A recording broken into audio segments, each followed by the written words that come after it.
Alors, un petit top intéressant sur sportauto.fr. Les règles les plus bizarres dans l'histoire de la Formule 1. Première règle, la règle des moins bons résultats. Voilà une règle que les fans de F1 de moins de 20 ans n'ont pas connue, mais qui eut la vie dure pendant de longues saisons. Celle des dropping scores jusqu'en 90, dernière année où elle fut d'application. Le classement final du championnat du monde de F1 était établi en retirant à chaque pilote une série de moins bons résultats.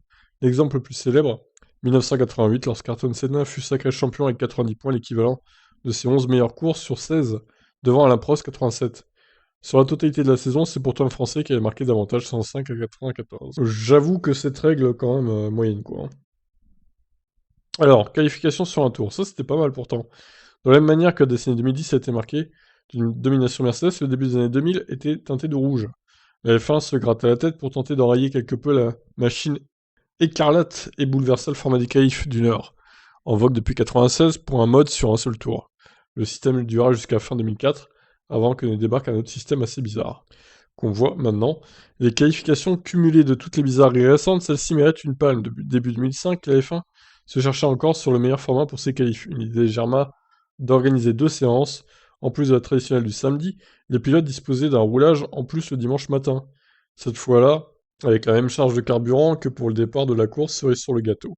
Les meilleurs chronos de chaque pilote dans les 2 sessions étaient additionnés pour former la grille de départ. Le système dura 6 courses avant d'en revenir au mode sur un tour. Bon, c'était un peu n'importe quoi, 2 séances de qualif avec les temps additionnés, c'est vraiment... ça n'a aucun sens.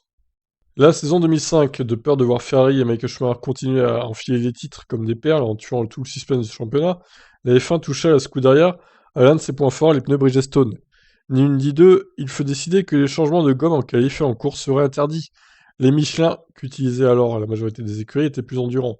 La règle du pneu unique plomba rapidement les espoirs des rouges. Le hic, cette décision n'était pas sans risque, comme le démontrait Kimi Räikkönen, dont le pneu et la suspension se disloquèrent à un tour de la victoire au Nürburgring. La règle fut assouplie, ce qui n'empêchera pas la F1 de se vautrer en beauté à ce tristement célèbre Grand Prix d'Indianapolis, où seuls les clients Bridgestone disputèrent la course. Ouais, ça quand même, pareil, une règle un peu bizarre. En 2005 a eu son lot de règles bizarres. En 2006 et 2007, le nouveau format des qualifs en 3 parties reçut une extra règle. Les voitures en Q3 devaient débuter la séance avec la charge de carburant qu'elles auraient au départ du Grand Prix. Il en résulta des finales de qualification où les pilotes passaient le plus clair de leur temps à brûler du carburant pour gagner du poids. Et oui, et des fois, elles en avaient des poleman surprises, hein, qui partaient avec moins d'essence au début de la course.